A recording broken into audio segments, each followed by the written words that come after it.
les habíamos adelantado para platicar efectivamente de esta presentación del Plan México.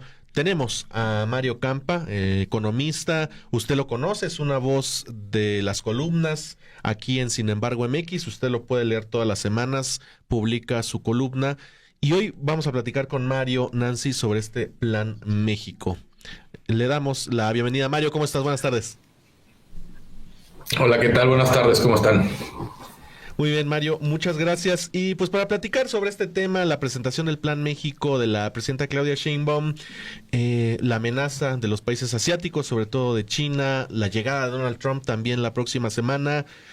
¿Cuál sería, a bote pronto, tu primer análisis como experto en economía de esta presentación de este plan? ¿Qué es lo que ves ahorita a grandes rasgos en estas primeras horas del plan? Mira, yo creo que en general es un plan, sí, bastante estudiado sobre lo que quería lograr. Por ejemplo, identifica como parte de su misión potenciar la relocalización, sustituir importaciones asiáticas. Realmente no dicen de China, sabemos que es el principal foco de atención, pero no es el único, porque también por ahí México tiene déficit con países como Vietnam, Singapur, ¿no? Otras potencias también industriales de Asia, incluso con India podría ser que se ensanche algún déficit a futuro. Entonces, está bien manejarlo Asia en general. Y bueno, esa es otra de las misiones, por supuesto, que la proveeduría local tome más peso en la manufactura. También el desarrollo regional, ¿no? Desarrollar polos de desarrollo para que digamos, el crecimiento económico sea más equitativo entre los estados. Y son algunas de las misiones, ¿no? Y por supuesto, pero lo que a mí digamos, me entusiasma más, me ilusiona, me dice que esto rebasa la retórica, es que acompañan al plan y a estas misiones con una serie de objetivos bien concretos, acciones acompañantes. Incluso ya tienen detectados muchos de los proyectos, de las ubicaciones de los potenciales polos de bienestar, que se plantean 100, pero también parques industriales, donde van a estar ubicados sectores estratégicos como los semiconductores, etcétera. Por ahí se contempla renovar el programa IMEX, le llaman IMEX 4.0, para eliminar algunos trámites, también reducir tiempos, digitalización, es parte también de ese mismo esfuerzo relacionado. Por ahí el decreto de relocalización que contempla depreciación acelerada, también ciertos incentivos fiscales para empresas que incrementen su inversión en capacitación en el trabajo, por supuesto la construcción de infraestructura, puertos, ferrocarriles, carreteras. Se ve que también estuvo muy concertado, estuvo muy dialogado con el sector privado, con los funcionarios de los gobiernos estatales, que ellos mismos probablemente aportaron parte de las ideas de este plan. Huele a que estuvo muy involucrada Altagracia, pero por supuesto también Marcelo Ebrard, Rogelio Ramírez de la O probablemente apoyando para todo lo que tenga que ver con el tema fiscal hacendario. Entonces, a mí me parece que es un plan bien articulado, bien pensado, y por supuesto que se presenta a una semana de que tome protesta Donald Trump, a una semana de que entren en vigor esos aranceles, como una de las varias cartas de negociación que tiene México hacia Donald Trump.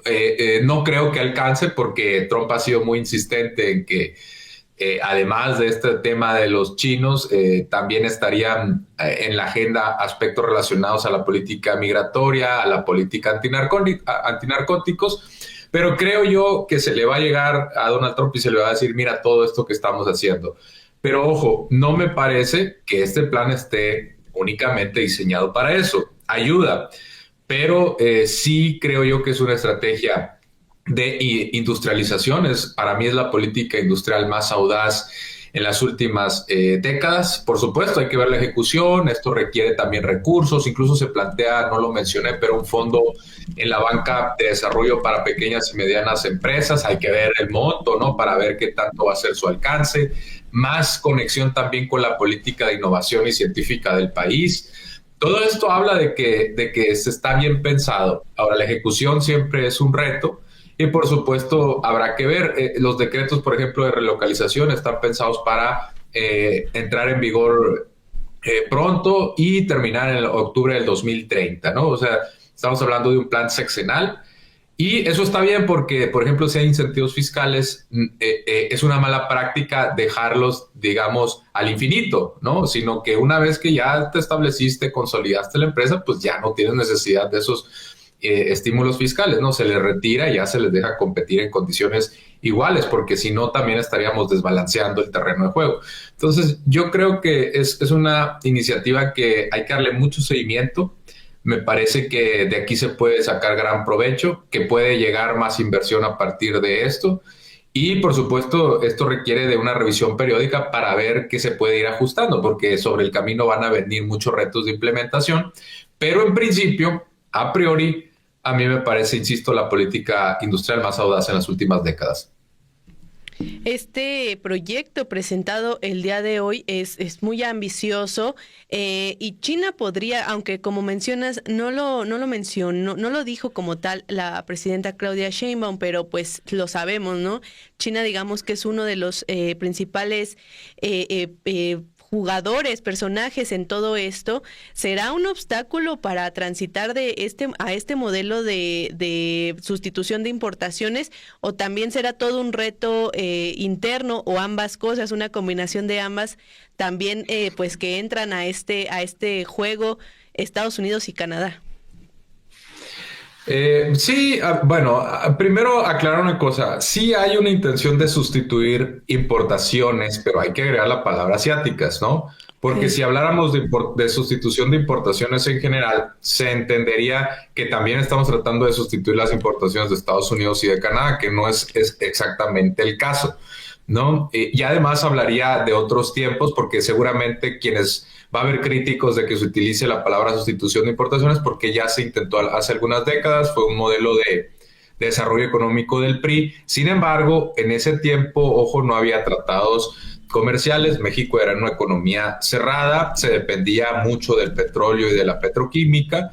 Entonces, aquí no estamos hablando de un regreso a una economía cerrada. Va a seguir el TEMEC, incluso con los aranceles de Donald Trump, México está abierto a seguir intercambiando con los Estados Unidos y en menor medida con Canadá y otros socios comerciales, porque además México tiene muchos tratados de libre comercio.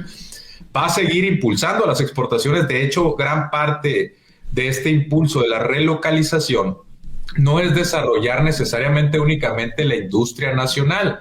Antes se quería apoyar a empresarios nacionales, muchas veces con vínculos al partido en el poder, para principalmente satisfacer el mercado interno. Aquí no estamos hablando de eso, es inversión nacional y extranjera para satisfacer el mercado interno y también para exportar, porque, ojo, muchas de las exportaciones también dependen de importaciones. Entonces ahí, ¿de dónde van a venir esas importaciones?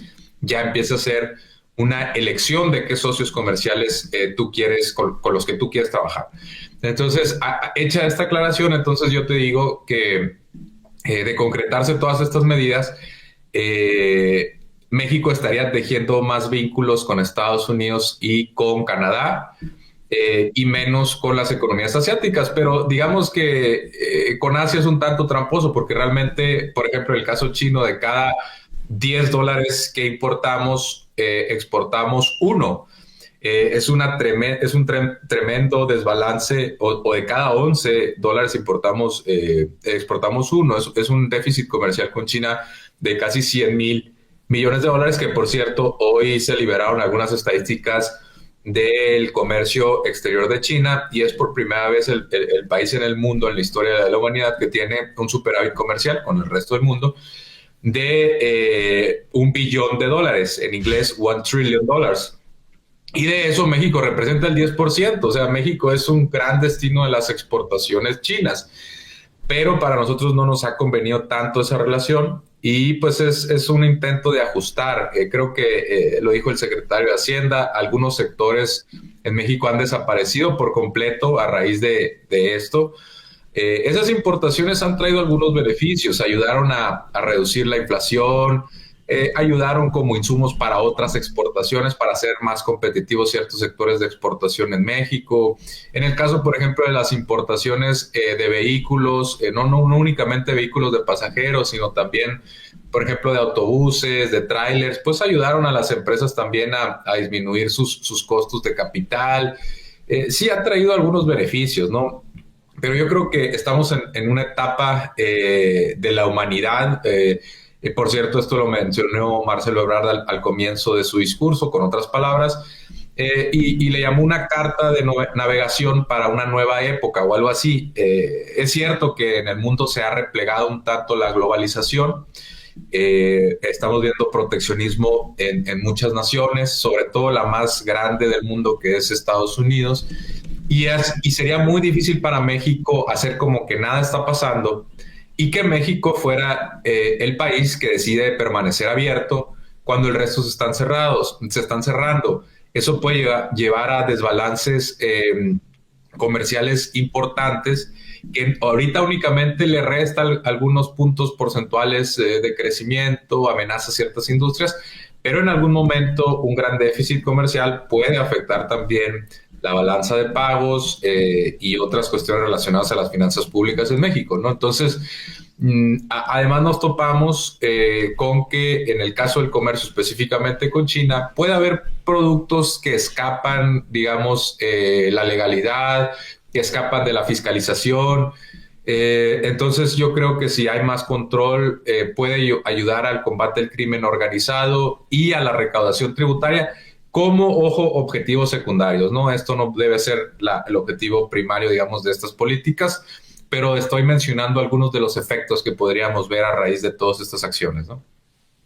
Muy bien, Mario. En ese sentido, hay una de las metas que propone la presidenta en este Plan México, es bastante ambiciosa, es la de entrar entre las primeras 10 economías mundiales.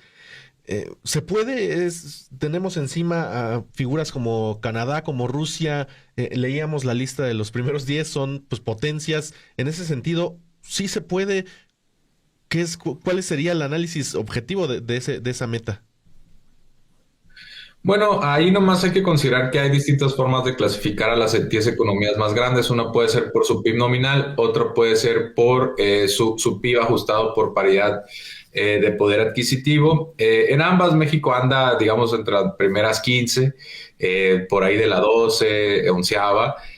Y sí, definitivamente sí puede entrar al top 10, no es tan complicado. El único problema es que hacia futuro sí hay naciones que están, en términos de población, que están creciendo mucho más que México. Pongo el caso de Indonesia, pongo el caso de algunos países también africanos, es el caso de, por ejemplo, de Nigeria.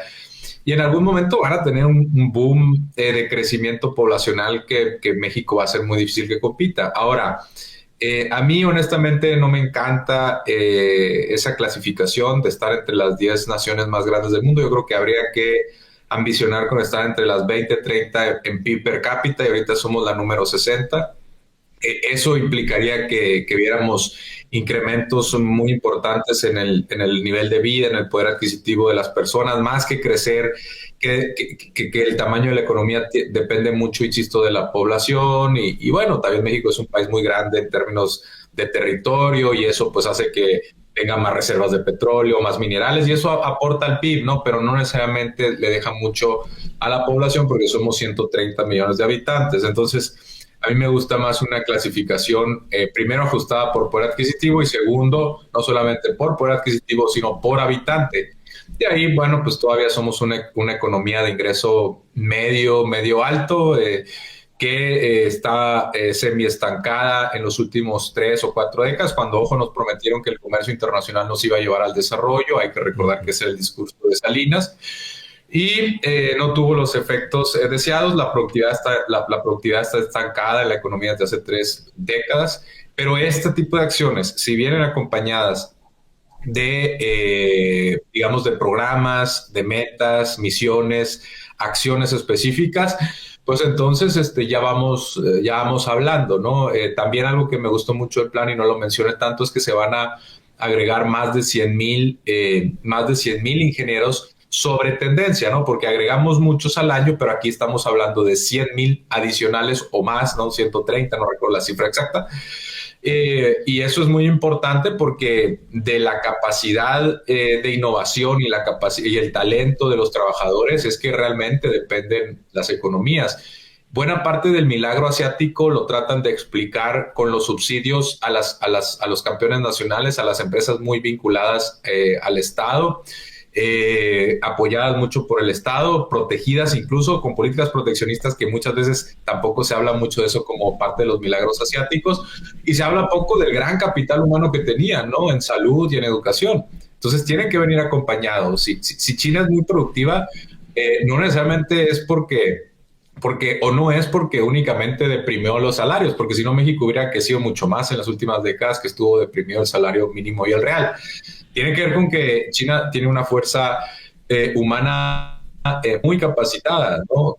Y en general los países asiáticos tienen una población muy educada. Entonces, eso creo yo, si se instrumenta bien, si es un acompañante indispensable, también puede potenciar todo esto. Muchas de las empresas que vienen a México, extranjeras, eligen la ciudad, por ejemplo, o el estado donde se van a instalar en función del número de ingenieros disponibles o los ingenieros per cápita, ¿no?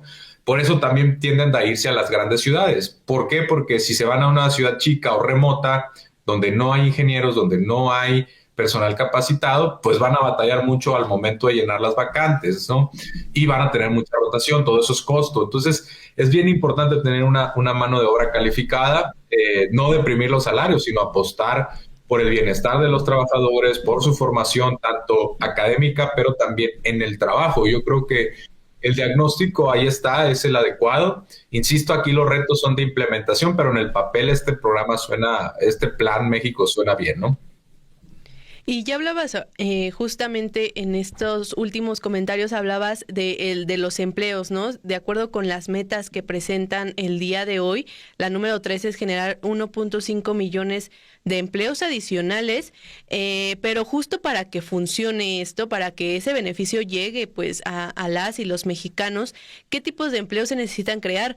Mencionabas que no debe de depreciarse el salario mínimo, entonces, ¿qué tipos de empleos son los que el gobierno debe crear para también avanzar en estos objetivos, pues como lo del el modelo económico, ¿no? La sustitución de importaciones, como mencionas, agregarle la palabra asiática, pero los demás objetivos.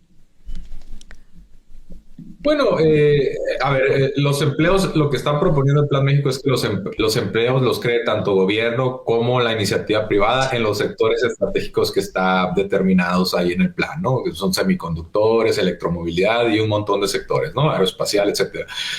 Pero ahora, en específico, los empleos públicos que el gobierno puede crear para acompañar esto, pues está, insisto, infraestructura en carreteras, en puertos, en trenes de carga y de pasajeros, sobre todo de carga si estamos pensando en la política industrial.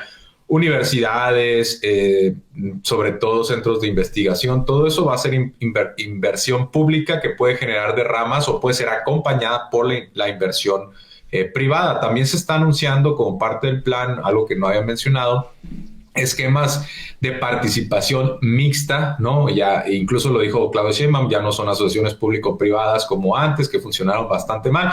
Y ahí es quizá no únicamente un tema de nomenclatura, sino que estas APPs que se firmaban tenían una especie de protección del gobierno en caso de que hubiera pérdidas, muchas veces las tenían que cubrir al sector privado, ¿no? Eran bastante tramposos y el riesgo estaba bastante cubierto por el Estado y no era justo. Yo espero que haya modificaciones en ese sentido y que no únicamente sea un cambio de nomenclatura, ¿no? Pero bueno, la inversión mixta, por ejemplo, se nombraron algunos proyectos para este año incluso, en carreteras es relativamente sencillo. Y bueno, pues digamos que todo esto irá creando empleos, insisto, públicos y privados. Públicos, por ejemplo, también el CONACYT o la nueva Secretaría de Investigación, pues necesita agregar muchísimos investigadores, ¿no? Y difícilmente la iniciativa privada va a aportar tanto en términos del conocimiento, desarrollo de patentes, etcétera. Entonces, por supuesto que, y si estamos pensando, por ejemplo, algo que se menciona como parte del plan, porque si también es algo que hay que considerar de manera muy específica. Si estamos pensando en que se van a desarrollar polos de bienestar, y esto implica, por ejemplo, en una zona donde no había industria, de repente, pues construir, edificar, pues también va a haber necesidades de vivienda, ¿no? Y el plan está también delineando 1 millón de viviendas para personas que ganen menos de 3 salarios mínimos, además de las inversiones o de la vivienda que pueda desarrollar el Infonavit con sus propios recursos, ¿no? Entonces, eso es algo que muchas veces no se piensa de manera complementaria y es fundamental, ¿no? Insisto, porque tú puedes tener grandes planes y si no está la gente cerca, no está viviendo cerca, pues también tienes que desarrollar transporte público y otras cosas, ¿no? Entonces, a mí me parece que está muy bien pensado, ¿no? Muy bien, pues muchísimas gracias a Mario Campa por platicar con nosotros sobre este tema, pues que va a dar mucho de qué hablar. Se presentó también un calendario, faltan todavía muchas cosas, más detalles, vamos a estar seguramente en contacto. Mientras tanto, muchísimas gracias. Gracias, quiero cerrar invitando a todos los que nos están viendo a mis redes sociales. En el caso de TikTok es Mario-Campa, también en el canal de YouTube. Y bueno, pues ahí nos seguimos leyendo y viendo. Un saludo. Perfecto. A todos. Muchas gracias. Muchas gracias, Mario. Hasta luego. Hasta luego.